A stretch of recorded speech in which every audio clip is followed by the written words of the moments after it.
Life Audio. Welcome to the TMUS podcast, where we share how grace, commitment, and cooperation can help couples live the everyday moments of marriage together. Hey, everybody. We are Ted and Ashley Slater. Do you and your spouse have summer travel plans? Whether it's a family vacation, a couple's getaway, or a trip to spend time with extended family, we have 5 travel tips for you in today's episode.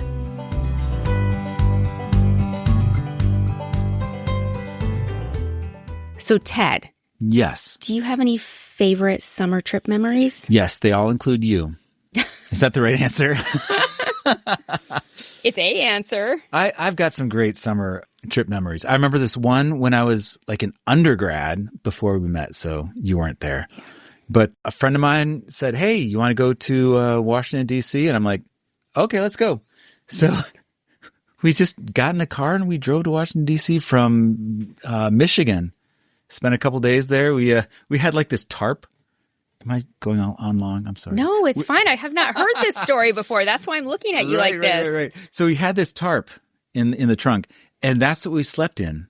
So basically, we found a place to pull over on the drive to D.C., hung some sort of rope between 2 trees, and then hung the tarp over it, and then slept under it. Like, seriously? That was, yeah. It was. I'm like looking at you. Improvising. To try to figure out if this is true or not. It's true. Yeah. Okay. Another one I liked was when we went to Disney World as a family. Did we do that in the summer, though? I think we did that in December. Oh, probably December. Oh, yeah. Christmas, that was a December thing. Yeah. We went to New York City one year in the summer. Best memory ever. What did we do there? Yeah. We went to Ellis Island. Saw the Statue of Liberty.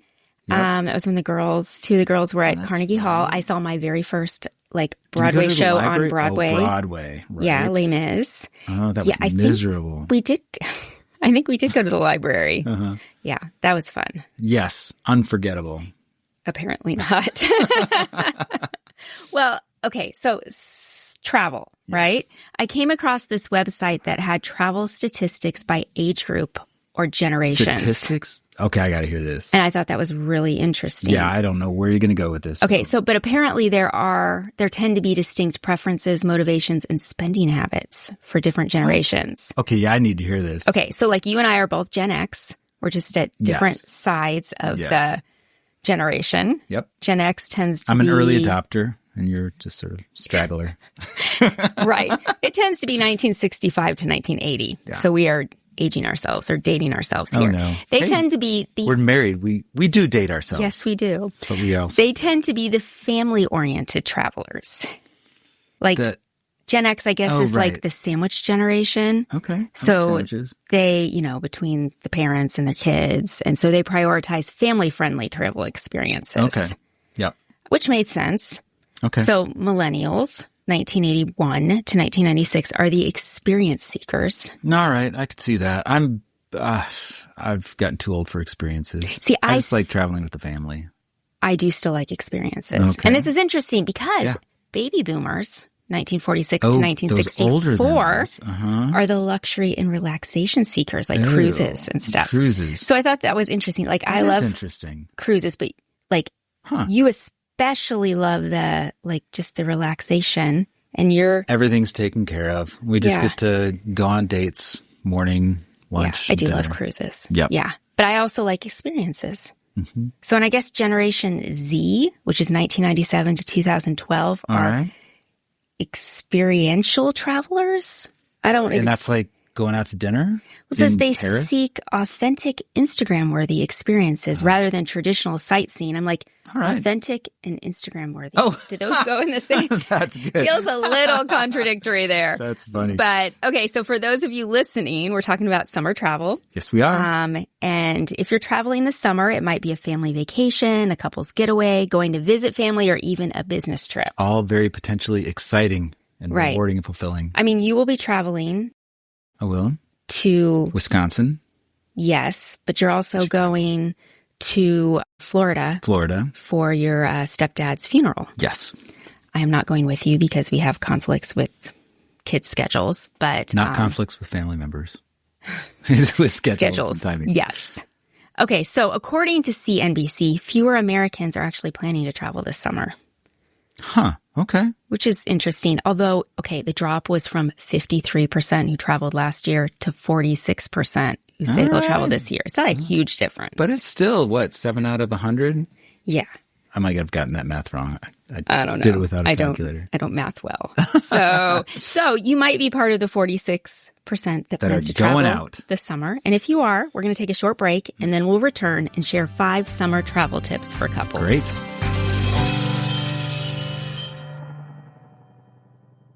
For some of us, personal finances aren't just personal. They include loved ones, neighbors, the communities we call home, and the causes we hold in our hearts. At Thrivent, planning your finances is bigger than just money. We help you put your plans into motion and faith into action so you can do more for the ones in your heart. Because sometimes all you need to make a difference is someone to help you make it happen. Thrivent, where money means more. Connect with us at Thrivent.com. Today, we're sharing 5 summer travel tips for couples. So the first 3 are suggestions we can do before a trip, and the last 2 are things to practice while we're traveling. All right, let's do it. So the first one is understand individual travel styles. Okay. Now, is this different from what you just said about boomers and Zs and Gs and Yes, this is more personal, Ms? individual. So okay, for those of you listening, maybe you and your spouse know your travel styles. Or perhaps you don't even know what a travel style is. Okay. So a travel style is essentially our travel personality.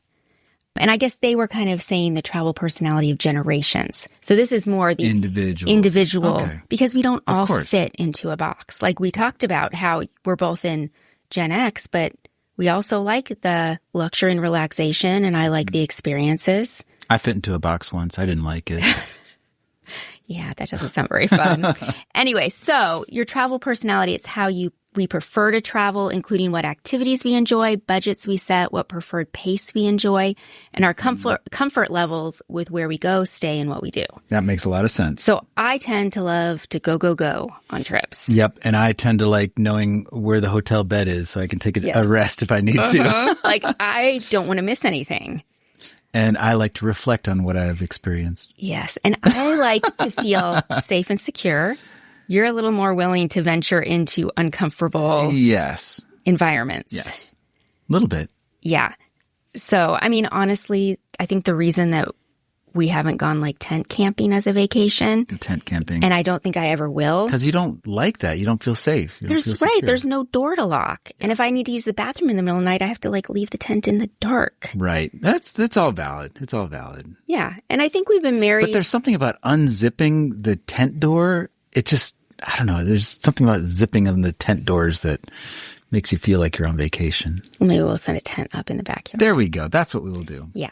Yeah, and I think we've been married long enough that we understand each other's travel styles. Mm-hmm. And in some areas, as we showed, we're complete opposites. Mm-hmm. So I think when we're aware of and understand each other's travel personalities in advance, it allows us to approach a trip ready to compromise in the areas our styles differ and have grace for and patience with each other when we're out of our comfort zones. Yeah. So how do you determine what is there like a quiz or a test or a list, or how do you figure this out? There are some websites that have, okay, think about this. Like think about what kind of pace do you like to do, or what kind of things do you like to do. But I think it's really just sitting back and reflecting and going, okay, let's look at the last 4 trips that maybe I planned. Mm-hmm. Oh, I fit a lot into the schedule. I liked to do like experiences. I made sure the hotel it might have cost a little bit more, but I knew it was nice and safe. Mm-hmm. So I think that might be a good way to figure that out, is just kind of reflect. I think reflect. I'm reflecting back to that one time we went to downtown San Francisco, right, for a few days. And we got a hotel right next to Ghirardelli. Right, Fisherman's Wharf area. And for the most part, we did everything together, hiking around, doing stuff. But sometimes I would go back to the hotel and just chill, and you might go to Ghirardelli, get some hot chocolate or do something else, or chill with me or whatever. Yeah, I think I walked to Starbucks. I think that was early. If we'd only been married like maybe 9 or 10 years at that point. So I think we were still in some ways also figuring out our travel personalities, because I think the last day you might have gotten a little irritated at me because Yeah? I was like, get up, let's go. I hadn't figured out yet. And we both changed a little bit since then. I might be a little more, okay, let's go. Yeah. And I realized your desire and need for a little bit slower pace or at least rest in there. I do like that. So it's good that you know that about me. And then I know you tend to be the one who's like, well, let's go. We burning daylight here. Right. Well, and that's why we figured out cruises were great for us because it combines both of us. Both. But it took us some time to figure that out. Sure. So I think you can also reflect and ask your spouse. So when we travel, what do you notice that I like? Yeah. All right. Ready for number 2? I am. Okay. Make the plans together. So I think planning together, it doesn't mean you have to sit together and both book the hotel and all those tiny details, but you should be on the same page. Mm-hmm. An article over at Newsweek talks about the importance of having a conversation about what each of you wants to get out of the trip. So they advise that we discuss our expectations, preferences, and any potential concerns. Okay. So like take going to San Francisco. Would an example be, I want to go to the Stinking Rose for dinner one night, and I want to go to Haight-Ashbury and walk around, just feel how weird it is. Yeah. And see the Painted Ladies. Yeah. And then go to Alcatraz at night. And I wanted to see the Full House. There you go. So we discuss what right. expectations. Yeah. Yeah. I mean, other things could be, okay, how much are we willing to spend on accommodations? Mm-hmm. Or how many days do we want to be gone, or can we afford to be gone? Right. You know, say if we're driving there, what's the max number of hours we're willing to drive in a day? Things like that. Yep. And when we were talking a little bit about the topic before we started recording, you mentioned that, you know, for wives, if your husband's like, I don't care, just plan it, I don't need to be involved, encourage them to plan with you anyway. Yeah, at least express some opinions about what you want to do. Yeah, because later they might care You might and the have opinions an opinion. will come Even out. if it's a minor opinion, you'll still have an opinion about where you want to have a meal or right. what part of town you want to have the hotel in or whatnot. And I think that helps avoid potential conflict. I mean, there's always room for conflict when you're traveling. Yeah. But I think the trip will go better if we spend time talking about the details and then mapping out the trip as a team. Sure. Plus, I think it also lets us anticipate the trip together and see which parts of it each of us are looking forward to the most. Great. Maybe we should talk about conflicts that can arise. Yeah, we'll get Triggers there. or whatnot. Well, that's the next point. Anticipate and prepare for triggers is number 3. Is this point 3? Yes. Okay. So travel can be stressful. So it's helpful to anticipate and prepare for triggers before leaving home. So first comes the anticipation. That sounds happy. Sure. Or dread. Right. Anticipation's better. Means understanding what may trigger us. So the APA Dictionary of Psychology defines a trigger as a stimulus that elicits a reaction.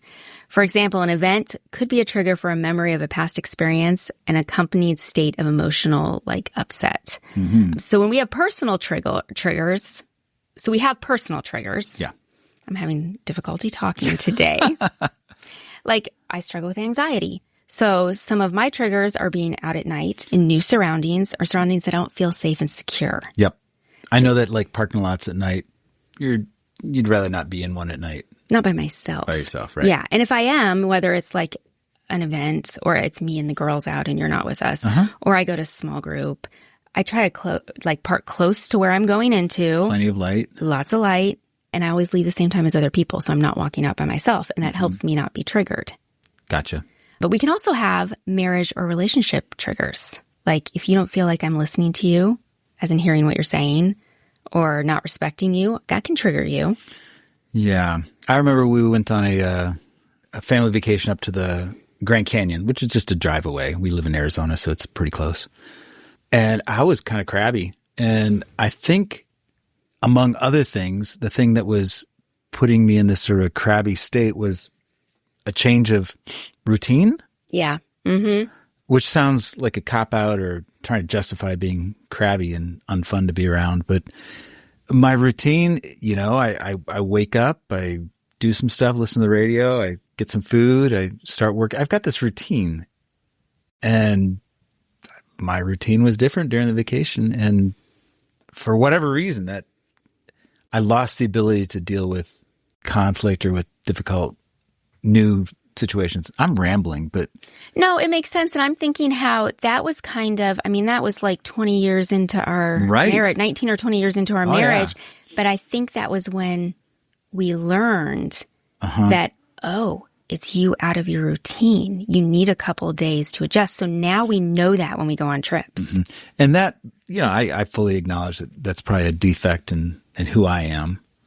I'm not using that to justify being a jerk on vacation, but it's good to know that about me so I can be aware of it and try to do better. And I can be more patient because I go, oh, that's what's going on.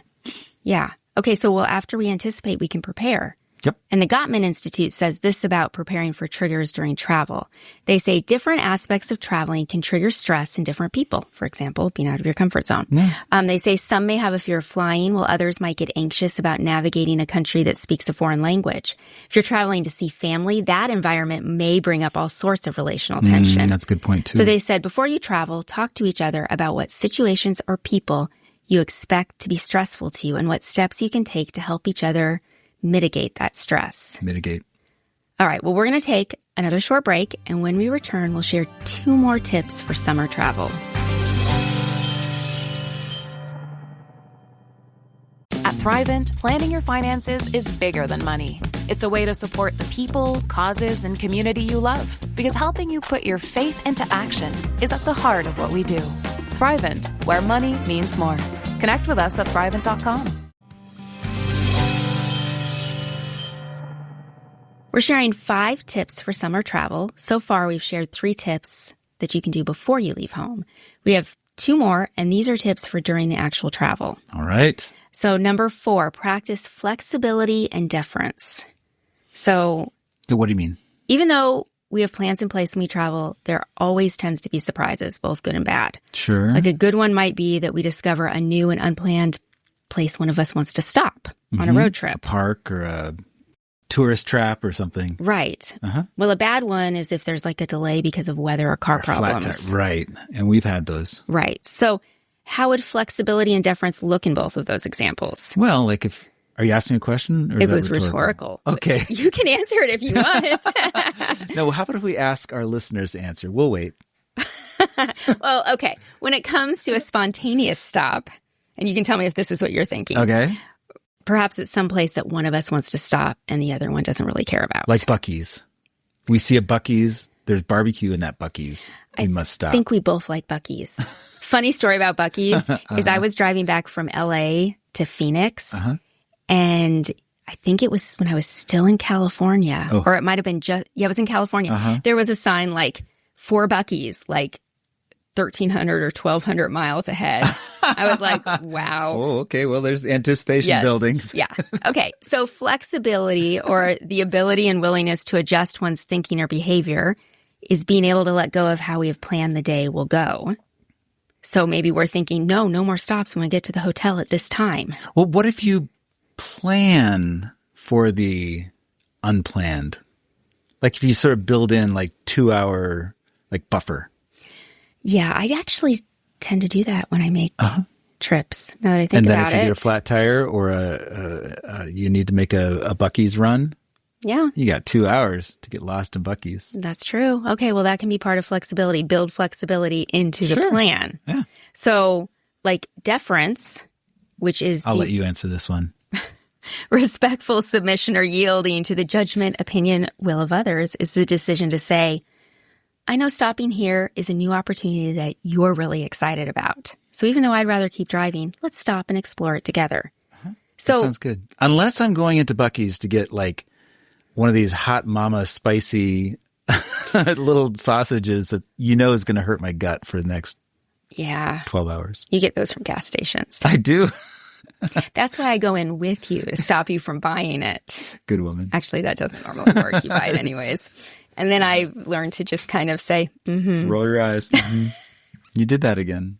Nice. Okay. Yeah. Well, I think that flexibility and deference they both require that we die to ourselves, which I think is especially difficult if we're traveling for vacation, right? Because I think we all feel a little entitled on vacation. Well, right. That's where you're going to experience something new. And you do feel entitled in a sense. That makes sense. Yeah. You want to be like relaxed, not challenged. Yeah. Yeah. But I think traveling gives us the opportunity to strengthen the fruit of the Spirit and sharpen our love skills. Oh, you're bringing in the religious aspect. Very nice.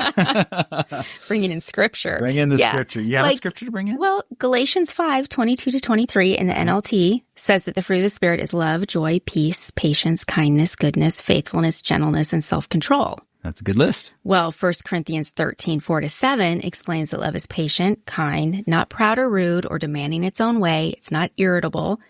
And I think that sometimes traveling with each other, traveling as a couple, helps us grow in those areas. Absolutely. That's a great point. Thank you for bringing that up. I know I need to grow those areas when I'm traveling.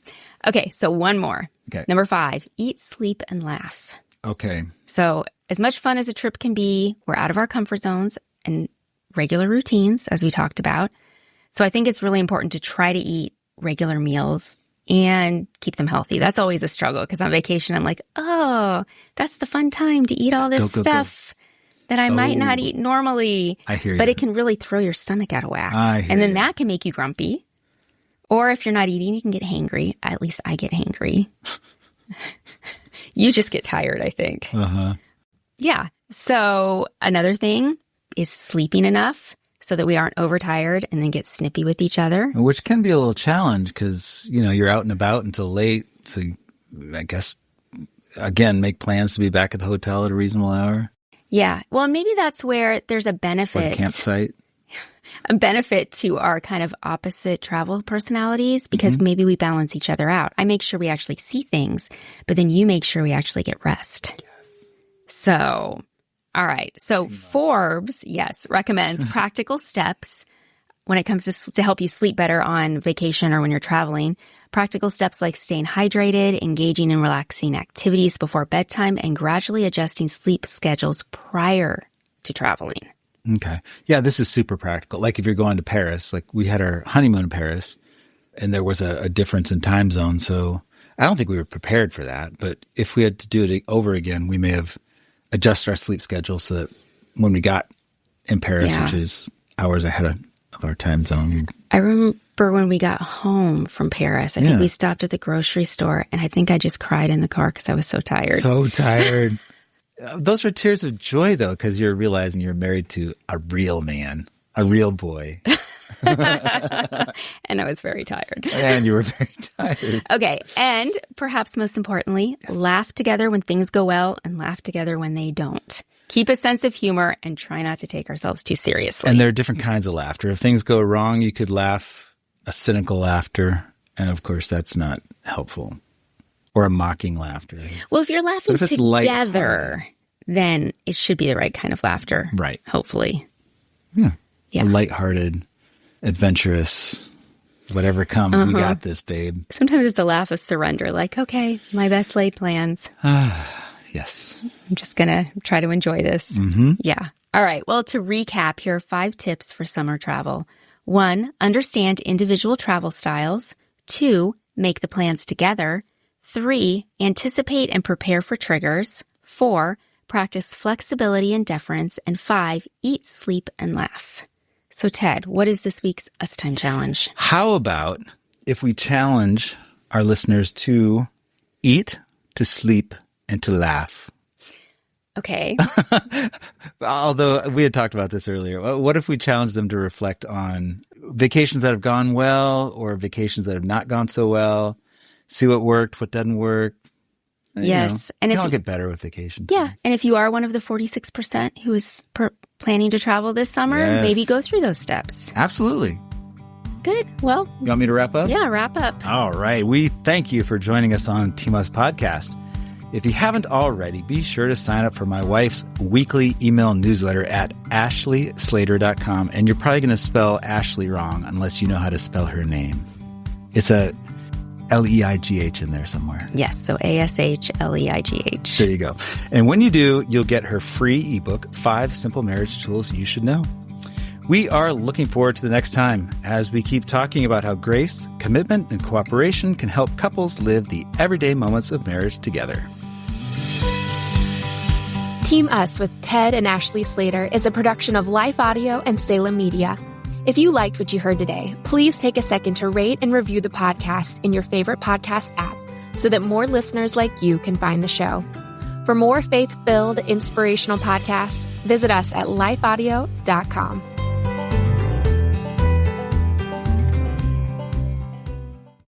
Hello, my name's Rachel Carmen, and I want to invite you to come over and listen to my podcast. It's called Real Refreshment. For years and years as a young mother, I chased after the wind, thinking that the world could offer me the refreshment I longed for. But it was only when I discovered it in the person of Jesus Christ that I really found refreshment. Come on over and join me as we dig into Bible study. I'll see you there.